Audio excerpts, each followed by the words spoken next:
IIT JEE advance देने वाले सभी बच्चों को मेरी तरफ से ढेर सारी शुभकामनाएं। मैं जानता हूं कि इस समय जब आखिरी 3 दिन आपके एग्जाम के बचे हुए हैं, आपके दिल में किस तरह के तूफान उठ रहे होंगे, तरह तरह के विचार आ रहे होंगे।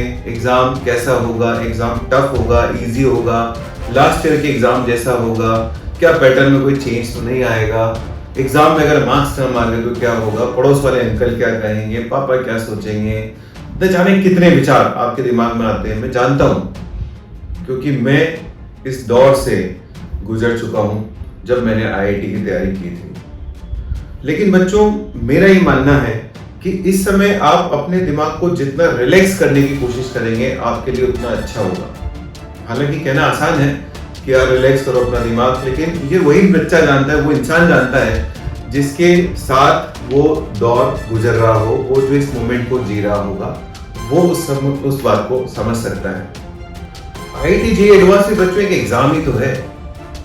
क्या हम रोज अपनी लाइफ में एग्जाम्स नहीं देते? न जाने कितने एग्जाम्स हम रोज देते हैं। जब हमने पहली बार साइकिल चलाना सीखा था, वो अपने आप में एक बहुत बड़ा एग्जाम था। जब हमने पहली बार पैदल चलना सीखा था, वो अपनी एक बहुत बड़ी परीक्षा थी।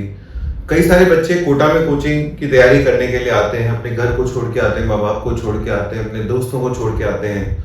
वो अपने आप में एक बहुत बड़ी परीक्षा होती है उनको छोड़ना, उस कच्ची उम्र में उनको छोड़ना। जब हम 15-16 साल की एज के होते हैं और हमारे पेरेंट्स से दूर जा रहे होते हैं, वो एक अपने आप में बड़ी तपस्या है। तो जीवन के हर कदम पर बच्चों एग्जाम होता है। इसलिए आईआईटी जेईई का जो एक आपने दिमाग में कोई तनाव यदि बना रखा हो, तो प्लीज अगले 3 दिनों तक उस तनाव को अपने दिमाग पर हावी नहीं होने दें। श्री कृष्ण ने गीता में कहा है, कर्मण्येवाधिकारस्य मा फलेषु कदाचन। मैं सही बता रहा हूं, मैं अपनी लाइफ में भी इसी सिद्धांत को मानता हूं। ये कहने की बात नहीं है, जो भगवान ने कहा है, भगवान श्री कृष्ण ने जो बोला है, वो बात हमेशा मैंने जितने भी लोगों को अपने साथ आईआईटी की तैयारी करते देखा, अपने साथ स्कूल में देखा, जिन लोगों के बारे में मैंने कॉलेज में सुना, जिन लोगों को हम एज अ लीडर जानते हैं, जिन लोगों को इंडस्ट्री लीडर की तरह हम लोग देखते हैं, वो सारे लोग कहीं ना कहीं एक जुनून की तरह एक काम को कर रहे होते हैं और इस बात की बिल्कुल चिंता नहीं करते कि उसका फल क्या होगा। तो अगले 3 दिन हम लोग बिल्कुल शांत भाव से रहेंगे। हम लोग फॉर्मूले रिवाइज करेंगे, इंपॉर्टेंट पिछले साल के जेईई पेपर्स को एक बार देख सकते हैं, किस तरह का पैटर्न था। जैसे लास्ट ईयर के पैटर्न को देख के हम स्ट्रेटेजी बना सकते हैं कि हमें पेपर को हिट कहां से करना है, किस टाइप के क्वेश्चंस नए उसके अंदर पूछे गए। जैसे पिछली बार एक स्पेशल टाइप के क्वेश्चन आए थे जिसमें थोड़ी सी थ्योरी होती थी और उसके बाद 2 छोटे छोटे इजी क्वेश्चंस होते थे।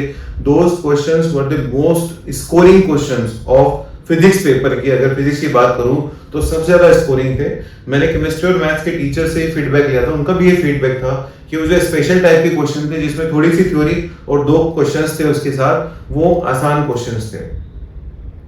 तो हमारे दिमाग में इस समय तनाव जो है उसको दूर रखना है। हमें अपने दिमाग से तनाव को हटाकर बात करनी है, काम करना है कि उसको शांत कैसे रखा जाए, अच्छे से नींद कैसे ली जाए, अपने आप को पॉजिटिव कैसे रखा जाए, अपने आप को कॉन्फिडेंट कैसे रखा जाए। हम लोग हमेशा सोचते हैं कि आईआईटी में सिलेक्शन नहीं होगा तो क्या होगा, आईआईटी में सिलेक्शन हो गया और रैंक पीछे आ गई तो क्या होगा। हालांकि rank versus college, rank versus branch, वो सब की बातें हम बाद में कभी करेंगे, चर्चा मौका मिलेगा तो जरूर करेंगे। लेकिन फिलहाल मैं आपको बस ये बताना चाह रहा हूं कि आप एक बार सोचिए, दुनिया के जो टॉप 10 क्रिकेटर्स हैं, दुनिया के जो टॉप 10 एक्टर्स हैं, दुनिया के जो टॉप 10 लीडर्स हैं, दुनिया के जो टॉप 10 एंटरप्रेन्योर्स हैं, जो टॉप 10 बिजनेसमैन हैं, उसमें कितने आईआईटीएंस हैं यार। तो हमें केवल और केवल इस समय उस एग्जाम पे फोकस करना है, अच्छे से अच्छा करना है, उसके डर को, उसके रिजल्ट के डर को अपने पर हावी नहीं होने देना है। मैं बस ये चाहता हूं बच्चों, मेरी आपसे बस यही गुजारिश है, यही सजेशन है इस लास्ट मोमेंट पर कि रिलैक्स रहिए और एग्जाम को एंजॉय करिए, डरिए मत। किसी भी एग्जाम में 2 ही बातें हो सकती है, या तो हम सीखते हैं या फिर हम जीतते हैं। यदि हम लोग सीख रहे हैं, इसका मतलब हो सकता है कि एग्जाम हमने उस तरह से नहीं दिया, हमारी तैयारी में कोई कमी रह गई, आगे जरूर मौके मिलेंगे, इस तरह के और एग्जाम्स आएंगे, हम बेटर करेंगे। जीत जाते हैं, इसका मतलब हमारी तैयारी ठीक थी। कई बार जीतने के बाद भी हमारे इच्छा अनुसार रिजल्ट नहीं आता, तो फिर हम लोग वहां से भी एक सीख लेते हैं कि चलो और मैं और अच्छा करता हूं और फाइट मारता हूं। एक बहुत तो अब की बारी आपको बस और केवल इस एग्जाम को एक नॉर्मल एग्जाम की तरह ट्रीट करना है। सीरियसनेस आपकी होनी चाहिए, बस दबाव नहीं होना चाहिए। तो बस इस बारी आपको अच्छे से मन लगा करके, फोकस रख करके एग्जाम देना है। And I wish best of luck to all of you. मुझे पूरा यकीन है कि आप अच्छा करेंगे और आप एक सक्सेसफुल आईआईटीएन बन करके इस देश की, इस दुनिया की, इस सोसाइटी की सेवा करेंगे। मैं सोच रहा था कि क्यों ना इस मोमेंट पे आपके माइंड को थोड़ा सा हल्का किया जाए। जस्ट एक लास्ट ईयर के पेपर का एक आपको एनालिसिस में दिखाना चाहता हूँ, जिससे एक अंदाजा लगेगा कि लास्ट ईयर का जो पेपर था वो किस लेवल का था, उसमें कैसे क्वेश्चंस आए थे और क्वेश्चन के पेपर का पैटर्न कैसा था, इजी कितने थे, मॉडरेट कितने थे, 11th में कितने थे, 12th में कितने थे, जस्ट एक मनोरंजन के हिसाब से, क्योंकि आप ऑलरेडी 2021 का पेपर सॉल्व भी कर चुके होंगे, देख भी चुके होंगे, बट एक बार जरा इस वीडियो में भी उसको देखते हैं, हो सकता है आपको उससे कुछ मदद मिले। लास्ट ईयर का जो जेईई एडवांस के पेपर है उसका एक बार आपको ओवरव्यू देना चाह रहा हूं, ताकि आपके मन में थोड़ी सी तसल्ली आए। यूं कह सकते हो आपको एक तरह से स्ट्रेटेजी बनाने में मदद मिलेगी, जैसा कि मैंने आपको भी बताया। तो ये 3/10 को एग्जाम हुआ था, ठीक है, लास्ट ईयर। इसके फर्स्ट पेपर का एनालिसिस मैं आपको बता रहा हूँ। तो सबसे पहले अपन यहाँ देख सकते हैं कि इसमें कौन कौन से टॉपिक्स के क्वेश्चन। आप देखो बच्चों, अगर आप इस पेपर को एनालाइज करेंगे, थोड़ा देखेंगे, तो आपको देखो कितने सारे क्वेश्चंस इजी नजर आ रहे हैं। जैसे कि एरर वाला जो क्वेश्चन था वो इजी था, ठीक है, थर्मोडायनेमिक्स वाला क्वेश्चन इजी था, ज्योमेट्रिकल ऑप्टिक्स इजी। पहले जो यहाँ पे मेंशन्ड क्वेश्चंस हैं, पहले 8 क्वेश्चन इजी थे, और ये ऐसे मजाक मजाक में इजी नहीं है, ये वास्तव में इजी थे। इजी का मतलब है कि जिस बच्चे ने थोड़ी सी भी तैयारी करी है, जिसको थोड़े से फॉर्मूले वगैरह भी आते हैं, उसको ये क्वेश्चन जरूर आने चाहिए। तो आउट ऑफ 10 क्वेश्चंस अगर बात करें तो 8 क्वेश्चंस आर इजी। उसके बाद फिर ये कुछ क्वेश्चन 3 मॉडरेट थे, टफ, फिर इजी, मॉडरेट, फिर 4 इजी, फिर मॉडरेट। तो ये जो 19 क्वेश्चंस हैं, 19 क्वेश्चंस में से आप देख सकते हैं कि 4, 5 एंड 8 हो गए ना, 13 क्वेश्चन बच्चों इजी थे। इसका मतलब पेपर में अगर हम देखें तो हमारा काम होना चाहिए उन इजी क्वेश्चंस को ढूंढना, हमारा काम होना चाहिए स्कोर करना, मार्क्स बटोरना, ना कि पेपर को अटेम्प्ट करना। मालूम पड़ा हम लोग इस क्वेश्चन में आके उलझ गए जो टफ वाला था। जैसे ज्योमेट्रिकल ऑप्टिक्स का एक क्वेश्चन यहाँ पे मेंशन्ड है, वो टफ था। तो इससे हमें दूर रहना। आप देखो ना, मोर देन 50% पेपर आपके सामने इजी है। मोर देन 50% पेपर या 75% अगर पेपर की बात करें तो इजी और मॉडरेट के बीच में है ना। टफ क्वेश्चंस की बात करें तो हार्डली एक क्वेश्चन तो यहाँ पे किसी बच्चे को हो सकता है मॉडरेट वाले टफ लगे, तो 4 या 5 क्वेश्चन हम कह सकते हैं कि टफ नेचर के थे। एक सेकंड, कुछ मिस तो नहीं होगा? हाँ, अब बात करते हैं कि कौन से पोर्शन से ज्यादा क्वेश्चंस आए थे, कौन से पोर्शन से कम आए थे। तो हीट एंड थर्मोडायनेमिक्स से टोटल 11% के आसपास क्वेश्चंस आए थे। इलेक्ट्रोडायनेमिक्स से 26% के आसपास क्वेश्चन थे। इसका मतलब ये वाला जो पोर्शन है, this portion is very important for us. Then modern physics 11%, generally 10% एक सेट वेटेज होता है मॉडर्न फिजिक्स का, तो 10% के आसपास से वेटेज यहाँ पर है। ऑप्टिक्स का 11% वेटेज, यूनिट एंड डायमेंशन और एरर का 5% वेटेज। यहाँ पे एक और आप देख सकते हैं मोटा मोटा एनालिसिस, इस चार्ट के थ्रू भी आप लोग देख सकते हैं। मैकेनिक्स जो है वो मेजर पोर्शन था, लेकिन बच्चों अगर मैं बात करूं मैकेनिक्स में तो ऐसे उलझने वाले क्वेश्चंस नहीं थे। जैसे कि पास्ट में 1-2 बार ऐसे रोटेशन के ऐसे क्वेश्चंस आ गए थे कि बच्चे टीचर को उलझ गए थे। तो ऐसे कोई बहुत ज्यादा टफ क्वेश्चन इस बार नहीं थे इस पेपर के अंदर। इसीलिए आपने देखा होगा लास्ट ईयर की जो एडवांस की जो फर्स्ट रैंक थी वो बहुत हाई गई थी, ठीक है। तो ये इसका एक और एनालिसिस रिपोर्ट है, आप देख सकते हैं।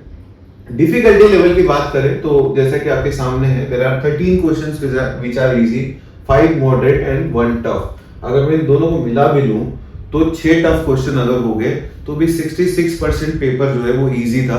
हमारा काम होना चाहिए इजी पेपर को ढूंढना, ठीक है।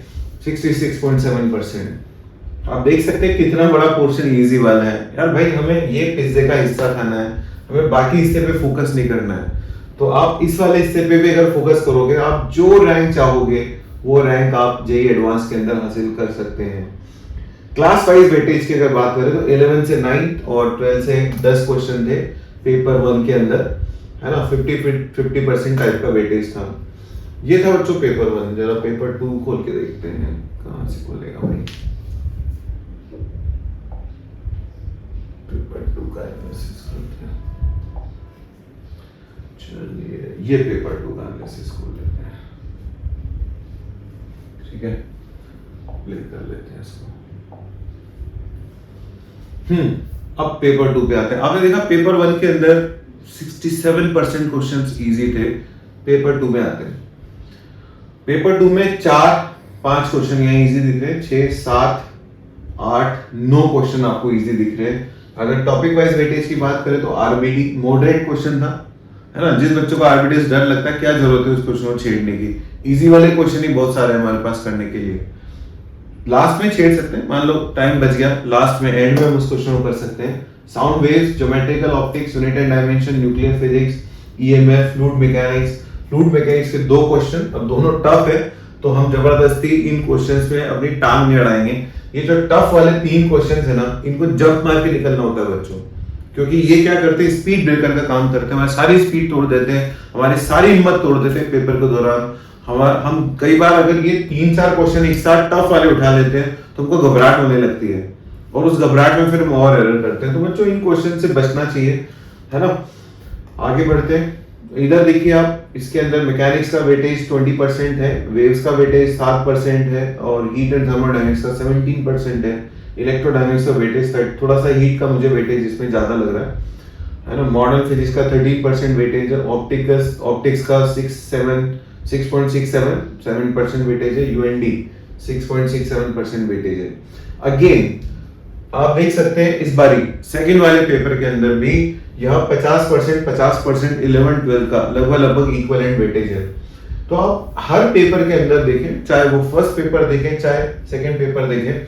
अच्छा देखो, अब देखो यहाँ पर इजी क्वेश्चंस आपके सामने कितने सारे हैं, 50% क्वेश्चन इजी है। पिज्जा जो है वो 50% खाने लायक है, तो आप ये 50% जो ग्रीन वाला हिस्सा है इसको खा लें।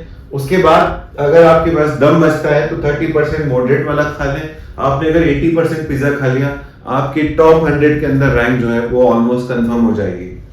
टॉप 100 के अंदर रैंक आ गई, मान लो हमारे पास और एनर्जी बची तो थोड़ा बहुत टफ वाला पिज्जा खा लें। अगर आप इसका आधा पोर्शन भी खा लेते हैं, 90% आपके मार्क्स आ जाते हैं, आप टॉप 5 टॉप 10 में रैंक लेकर के आ जाएंगे।